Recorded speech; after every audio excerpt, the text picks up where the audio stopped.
Hello po muli mga kabayan, nagbabalik po muli ang inyong katambay, si Katambay Manong. Kamusta po ang lahat mga kabayan? Magandang umaga po, tanghali, hapon, gabi, madaling araw po sa ating lahat. Saan man sulok ng bansa o mundo tayo naroon, naway maingatan po tayo mga kabayan. Samahan niyo po muli mga katambay, magkukomentuhan po tayo. Bago po tayo mag-upisa, shoutout po muna kay Ma'am Gina Ray, solid po ito ng DDS sa Berlin, Germany mga kababayan. At syempre po kay Kingston 123 ng Hong Kong at 29, pagalingin nawa po kayo at palakasin po sa awat tulong po. At ganoon din po kay Ma'am LB at kay Sir Manny Dinero ng Miami, Florida. At syempre po kay Grace Obet. Kay Grace Obet po ng USA, shoutout po. At shoutout din po kay Narciso Esteban ng Bulacan. Sa lahat po ng mga taga Bulacan, shoutout po sa inyong lahat. At syempre po, shoutout po sa lahat po ng ating subscribers sa buong mundo. Kasulok-sulukan ng mundo. Shoutout po mga kababayan. At syempre po, sa mga OFW po natin, shoutout po sa inyong lahat. Syempre po, sa kasulok-sulukan din po ng mundo yan. Meron po tayong mga OFW, mga kababayan natin Pilipino. At syempre po sa kasulok-sulukan ng bansa, sa ating bansa, sa Pilipinas. Shoutout po mga kababayan, mabuhay po tayong lahat, mabuhay po kayo. Ito po mga kababayan, komentuhan na po natin, ito pong lumolobo po nating utang mga kababayan. Lumobo na po ang ating utang na wala po tayong nakikitang malalaking proyekto po ng binagoong na Pilipinas mga kababayan. Ang napagkikita po natin, isang damukal na anomalya sa ating kapirahan mga tambay. Napakalaki po. Nakautang na po, nadagdagan po ang utang natin sa halos 2 taon pa lang po. Wala pa pong 3 taon nanunungkulan ang Pangulong Marcos. 2 taon pa lang po mahigit mga tambay. Dahil nanungkulan po siya ay June. Di ba? June. Wala pa po. Marso pa lang mga kabayan. Pero lumobo na po ang utang natin sa 16.31 trillion mga katambay. At ito po, nung bumaba po si dating Pangulong Duterte, ang utang po natin ay malaki na po. Malaki na rin po. Dahil alam naman po natin, nung panahon po ni dating Pangulong Duterte, ay napakarami pong nangyari sa ating bansa na problema. Number 1 na ang COVID. Di ba? Ang COVID-19. Pero ang Pangulong Marcos ay lumobo po ng 16.31 at nakautang na po siya sa kanya administrasyon na hindi mahigit o hindi bababa sa 4 trillion. 4 trillion po mga tambay. Mahigit 4 trillion. Painggan po natin ang balita mga tambay. Dahil ito po inulat po ito ng Bureau of Treasury natin mga tambay. Ang Bureau of Treasury natin ang nagsabi po. At painggan po natin ang balita at komentuhan po natin. Umakyat sa bagong record high na 16.31 trilyong piso ang utang ng Pilipinas sa katapusan ng Enero ngayong taon, batay sa datos ng Bureau of Treasury. Mas mataas ito ng 1.63% o 261.47 bilyong piso kumpara noong buwan ng Disyembre 2024. Ang pagtaas na ito ay dahil sa pagdagdag ng utang panloob at panlabas ng bansa at ang pagbaba ng halaga ng piso kontra dolyar. Ngunit ayon sa Bureau of Treasury, nananatiling manageable ang level na ito at nakalinya sa target ng pamahalaan upang suportahan ang paglago ng ekonomiya. Paano lalago at susuportahan ng paglago ng ekonomiya, mga kababayan? Una-una, walang pumapasok na mga investor sa atin. Napag-iiwanan na nga tayo ng mga kapitbahay nating bansa, di ba? Pati nga Vietnam na tinatalo natin, naiiwanan na po tayo ng Vietnam, di ba? Naglilipatan po ang mga investor, di ba? Sa mga kalapit nating bansa, mga kapitbahay, Vietnam, Malaysia, di ba? At syempre po sa marami pang Asian country, mga tambay. Ang Pilipinas ay ayaw po yatang pasukin ng mga malalaking investor. Bakit kaya mga kabayan? Dahil kaya sa issue, una-una, may issue ang Pangulo ng pagiging drug addict daw, mga kabayan, durugista, at syempre po napakalaking korupsyon, red tape, at napakaraming issue ng pera sa ating bansa. 3 taon na, dinala tayo sa issue ng kaperahan at pamumulitika, mga kabayan. Nakita nyo po, lumobo po. Pero pagdating po sa ulat ng balita sa mainstream media, At syempre po, sabi ng pamahalaan, wag daw po, hindi tayo mababahala dyan. At yan daw po kasama raw po sa paglago na ekonomiya yan, mga tambay. Kahit po tayo nakakautang ng napakalaki, mga kababayan. Pambihira. Paano lalago ang ekonomiya mo kung puro utang ang ginagawa mo? Diba? Ang bihira. Wala ka naman nakikitang pagbalik. Balik. Mga kababayan, wala nga tayo nakikitang malalaking proyekto eh. 'Di ba? Wala eh, meron man siyang proyekto, walang matatapos yata sa termino niya. Hindi katulad ni dating Pangulong Duterte. Napakarami niyang proyekto. Kahit na napakaraming problema ang dumaan sa ating bansa, pero naisingit pa rin niya yung mga programa. 'Di ba? Samantalang sa Pangulong Marcos, wala naman tayo nakikita pa na wag naman sana na napakalalaking problema na dinanas niya maliban lang doon. Talagang nagkapalpak-palpak yata yung 5,500 flood control niya na binagyo tayo at napakarami namatay at hinahanap ng mga Pilipino yung kanyang pinagmalaki sa zona na 5,500 flood control. At napakarami pang namatay na mga kababayan natin sa Bicol. Di ba mga kababayan? Nakakalungkot lang po. Kung i-comparison po natin, excuse me po, kung i-compare po natin ang panunungkulan po ng dating administrasyon po ni Pangulong Duterte, kahit po nakautang po tayo, mga kababayan, nakautang po ang Pangulong Duterte, dating Pangulong Duterte, at hindi po bababa ang utang natin ng mga panahon po ni dating Pangulong Duterte na 12 trillion. Pero nakita naman po natin yung mga progresibo, mga nagawa, at syempre po, napakaraming problemang nasolusyonan. Di ba?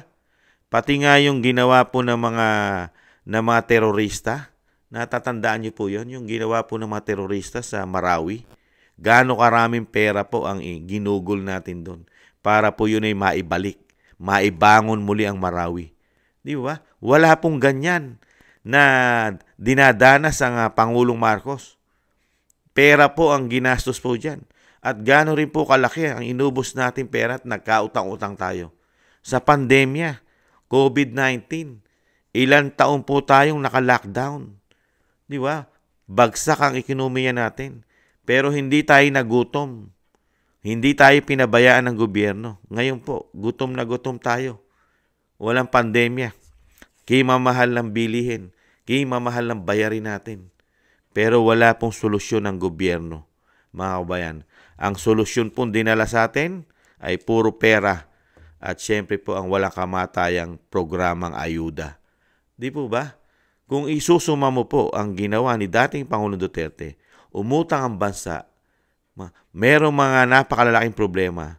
Napakalaking major problem ng bansa ang COVID-19 sa buong mundo. Di ba? Pero nakita mo yung progresibo, yung build niya. Napakarami niya nagawang karsada, tulay, eskwelahan, di ba? Airport, pantalan, mga port. Di ba?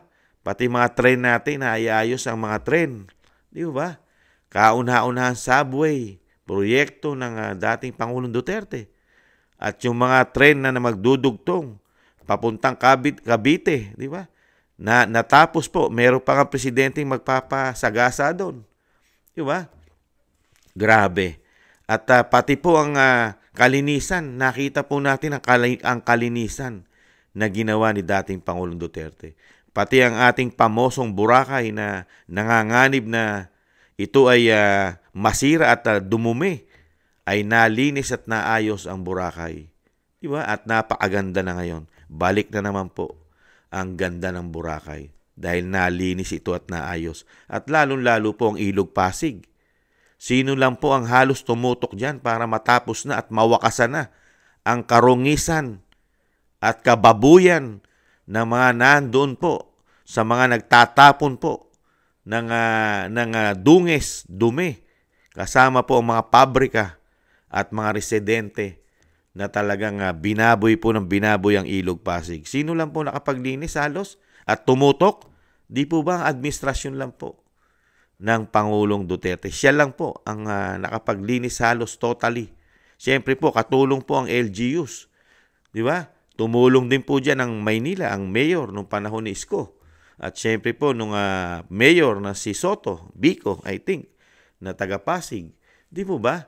Napakaraming programa at napakatindi. Yung ating pamoso dapat na napakaganda ng ating sunset view. Di ba? Yung sunset view natin na napakaganda na sana na may enjoy mo ang sunset view sa Manila Bay. Pero hindi mo ma-enjoy nung panahon nila. Dahil ito'y taian. Napakabaho nung mga panahon na yun. Basurahan. Sa napakahabang panahon. Ilang presidente ang nagdaan, mga kababayan. Hindi po ito nalinis. Pero meron lang po isang taga Mindanao. May political will, mga kababayan. Nalinis po ang napakabahong Manila Bay. Ngayon, pasyalan na po natin. Pasyalan po ng mahihirap dahil wala pong kakayahan ng mahihirap na mamasyal sa Boracay, sa mga probinsya na magaganda. Di ba? Hanggang Manila Bay lang tayo. Di ba? Pero sino ang gumawa? Ang taga Mindanao na sinisiraan nilang pilit, mga kababayan. Talagang pilit pinababagsak. Mga napakaraming detractors, demolition job, political harassment, politically motivated, at kung ano-ano pang ginagawa nila sa mga Duterte. Samantalang ang ginawa ng Duterte, hindi mo matatawaran. Hindi mo mabibilang sa iyong mga daliri ang nagawa ng Duterte. Kahit sabihin mo nga, umutang, sulit naman. Nakita mo yung inutang. Di ba? Napakaraming nagawa, mga kababayan. At ang napakalaking at napaka-importanting nagawa niya ng dating Pangulong Duterte na hindi tayo maubos. Umutang man tayo, pero buhay tayo. Naisalba ang majority ng Pilipino sa sakit na COVID-19 dahil hindi naman po libre ang gamot. Di po ba? Samantalang po ngayon, mga kababayan, nakautang po, lumobo. Lumobo po ang utang natin na 16.31 trillion. Nadagdagan po ang utang sa 2 taon pa lang mahigit, mga kababayan. 4-point-something trillion. Mahigit 4 trillion po ang naiutang po ng administrasyon po ng Pangulong Marcos. Pero ano po, yan po ba'y utang? Utang pa lang po yan. Pera pa yung mga anomalya na pera, mga kababayan. May anomalya pa dyan sa pinag-uusapan tulay. Ginastusan din po natin yan at pinondohan po ng pamahalaan po ng binagoong ang Pilipinas daw po na hindi bababa sa 390 million na retrofitting lang po ang proyekto. Nasaan po kaya? Gaano kaya karaming naibulsa ron, mga kababayan? At isa pa, yung napakalaki pang issue ng 2025 national budget na nasingitan po ito ng 241 billion, mga kababayan. At napakarami pong natuklasan na mga unprogram. Nilalagay po ang pera ng Pilipino sa mga unprogram appropriation nila, mga kababayan. Di po ba? At iyan po ay pinag-uusapan na sa Korte Suprema, mga kababayan. Napakarami po. Ano pa po ang pinagagawa pong issue? Wala po tayong nakitang mga malalaking proyekto ng gobyerno. Ang napagkikita po natin, nakautang tayo na napakalaki. Lumobo ang utang natin. Pero ang napagkikita po natin sa gobyerno ay puro po pera, issue ng pera at issue pamumulitika. Ano pa po ang natuklasan po natin? Kasama po si Vice President na nakatuklas. At ganun din po si dating Pangulong Duterte ang nagbunyag ng napakaraming inistapang pera sa atin. Ang pamahalaan ng binagoong ang Pilipinas. Mga kababayan, ano pa po?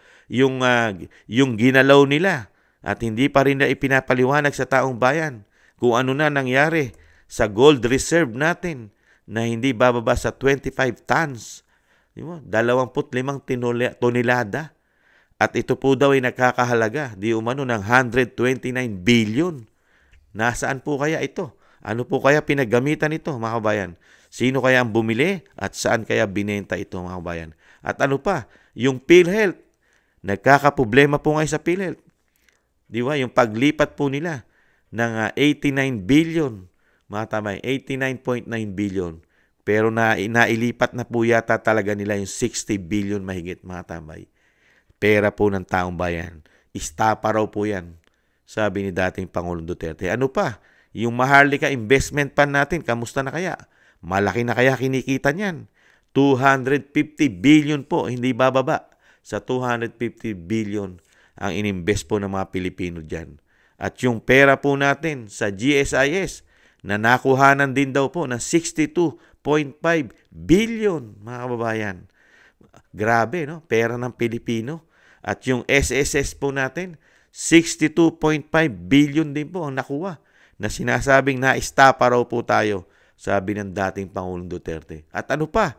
Yung PDIC natin, 117 billion din daw po ang nakuha dyan, mga kababayan. Ano pa? Yung napakalaking confidential intel pa ng Pangulo na hindi bababa sa 4.5 billion pesos, mga kababayan. Nawala rin po investigasyon dyan, mga kababayan. At ano pa? Yung flood control project na pinagmalaki po nung SONA ng Pangulong Marcos. 5,500 flood control. Hindi po bababa sa 500 billion pesos, mga tambay. At syempre po, matindi pa, nakapag-loan din po tayo sa World Bank. Nakapag-loan po tayo, ginamit po natin sa health system in rural area. Mga kababayan, hindi bababa daw po ito sa 28.7 billion of pesos. Napakalaki po, mga kababayan, ng issue sa pera. Mahigit ilang trillion po yan. Mahigit hindi po bababaya sa 1.3 trillion, mga tambay. 1.306 trillion ang pinag-uusapang pera po dyan, mga kababayan. Gaano karaming pera ang issue po na hindi po natin malaman at walang investigasyon. Kaya po, mga kababayan, napaka-importante po ng halalan. Kung matutuloy pong halalan at may problema rin po tayong natuklasan yata sa halalan dahil pumutok po ang issue ng halalan natin na mukha po yata raw magkakaproblema kung hindi po ito maayos at talaga hindi ipaikita ng COMELEC din ang issue sa COMELEC, ang halalan na pinaputok po ni Attorney Respicio na malaki ang posibilidad din na magkaroon ng dayaan dahil nga internet na po ang ating botohan, ginagamitan na po na internet, machine, mga kababayan. Kaya tutukan din po natin yan, lalo po yung maitatalaga natin mga watcher dyan, di ba? Na kailangan daw po ang gagamitin natin machine dyan ay hindi i-connect sa internet habang nagbobotohan dahil doon magkakaroon ng problemang malawakang dayaan ayon kay Attorney Respicio ng Isabela, mga kababayan. Di po ba? Napakarami pong issue.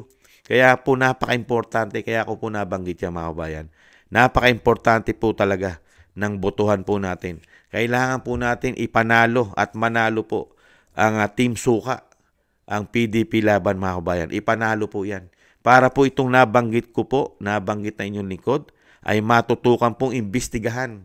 Maimbestigahan po ito kasi hindi po ito inimbestigahan ng 19th Congress. Ito po ang issue ng mga korupsyon o istapa na ginawa ayon sa dating Pangulong Duterte at Vice President Sara Duterte. At kailangan din pong maimbestigahan ang ginagawa po ng institusyon po ng Kamara kung paano po kontrolin ng dalawang tao ayon sa Vice President ang pera ng Pilipino. Kailangan din po masilip yung mga investigasyon dyan, yung mga ginawa po dyan na mga extraordinary, sinisingitan po ng mga bilyon-bilyon po ang mga departamento po ng ating gobyerno ng institusyon na yan, mga tambay.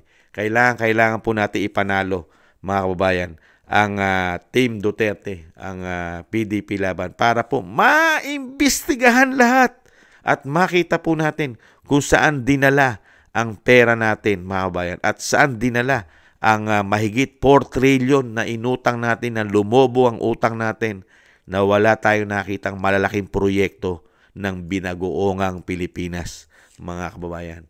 Inalat po tayo at ang sinasabi nga ng Vice President, nabudol ang Pilipino. Nabudol ang Pilipinas, mga kababayan. Nakakalungkot po. Kaya po, sana po makiisa po tayo, mga kababayan, at talagang ipanalo natin at nang malaman po natin talaga Ito po talaga ang ito po ang susi. Susi po ito sa mga magiging investigasyon po. Ito pong 20 Congress. Pagka po nanalo ang majority po ng Team Duterte, ay magkakaalaman na po. Baka matuluyan na po ma-impeach di umano ang isang pangulo na may issue ng droga, mga kabayan. Napakarami pong impeachable ang nagawa kung mapapatunayan po. Napakalalaki, mga tambay. Lalo-lalo po ang ginawa po nila sa PhilHealth, di ba? Yung pera sa PhilHealth, mga kabayan, grabe po. PhilHealth, di ba? I-zero mo ang subsidy, ilipat mo ang pera ng PhilHealth, pera ng mga nag-contribute nating mga kababayan, pera natin, pinag-ipunan natin, pinagpawisan natin, dugot pawis natin ang kinukuha diyan para nga sa protection man lang natin kung tayo tumanda at tayo ay magkakasakit. Pero kinuha lang ng ganon-ganon, mga kababayan. Grabe. Sana maibalik po ito dahil inuutusan na po sila ng korte na ibalik ito, mga kabayan. Ang tanong, susunod kaya ang binagoong ang Pilipinas na ibalik ang pera natin na inilipat nila o ginamit nila di umano? At may pera pa kaya? At yung pera kaya ay buo pa o wala na? Yun ang malaking tanong dyan eh. At kailangan po may managot dyan. May managot, may ma-impeach, at syempre may makulong hanggat maaari. Di ba, mga kabayan? Nakakalungkot po. Kaya po, mga kabayan, magpakatalino na po tayo sa darating na botohan. Kung gusto po nating matapos po at maimbestigahan at matapos po at matuldukan ang ginagawa po nilang napakalalaki yatang korupsyon sa ating bansa ng 3 taon o magta-3 taon. Ito po ang solusyon ng matuldukan at maimbestigahan, matutukan ang napakaraming pera na pinaputok ng Vice President at ni dating Pangulong Duterte na mga estapang ginawa sa pera natin. At nahandyan pa si Attorney Vic Rodriguez, si Congressman Ungab, mga kababayan. Suportahan po natin at dalhin po natin sa Senado at ganun din po ang mga congressman, representative po sa ating mga bayan, syudad. Alam naman po natin ang mga congressman na pumirma sa naganap po na impeachment po nila sa House of Representatives, sa Vice President. Huwag po natin tangkilikin yung mga yan. Yung mga 19 Congress, lalong-lalo ang grupo ng TWADCOM at QUADCOM, mga kabayan. Hindi po nakatulong yan sa ating bansa. Wala po silang ginawang tulong. Pera po natin ang ginawa po nilang trabaho ng mahigit 2 taon o 3 taon, mga kababayan. Kaya po, gawin po natin, ilagay po natin sila sa inidoro. Mga kababayan, dinala lang po tayo sa napakaraming utang, korupsyon, walang proyekto, walang nagawang tulong, puro pangako ang ginawa sa atin. Pako! 20 pesos nga lang eh. Mangangako ka. Di mo pala kayang gawin. Para ka lang manalo. Lahat na lang ipinangako mo. Ngayon, sinisingil ka ng taong bayan, ngingisi ka lang, tatahimik ka lang, wala kang gagawin. Ngisi-ngisi, tawa-tawa. Mga bayan, ganon. Tapos na ang mga pangako. Hindi na mabubudol ang mga Pilipino. Ngayon, grabing pangampanya ang ginagawa nila. Grabe. Hindi po basta-bastang pera ang ginagastos sa kampanya. Ang tanong ni Kamanong, pera ba ng Pilipino rin ang ginagastos diyan sa pangampanya ngayon? At pamimigay ng isang damukal na ayuda, di ba? Sa mga kampanya, mga kabayan. Ay, nako. Muli po, maraming salamat po sa inyo, mga kabayan, lalo po sa mga subscribers natin. Maraming salamat po sa inyo, mga kabayan, sa suporta niyo po sa Tambayang Mga Kabayan. Mabuhay po kayo, mga kabayan. Mabuhay at ingatan nawa po. At syempre po, muli po, maraming salamat po. Maraming salamat po kay Ma'am Gina Ray ng Solid DDS ng Berlin, Germany at Kingston 123 ng Hong Kong sa mga biyayang pinagkakalob niyo po. Maraming salamat. At syempre po kay 29, pagalingin nawa po at tuluyang palakasin po ng Panginoon.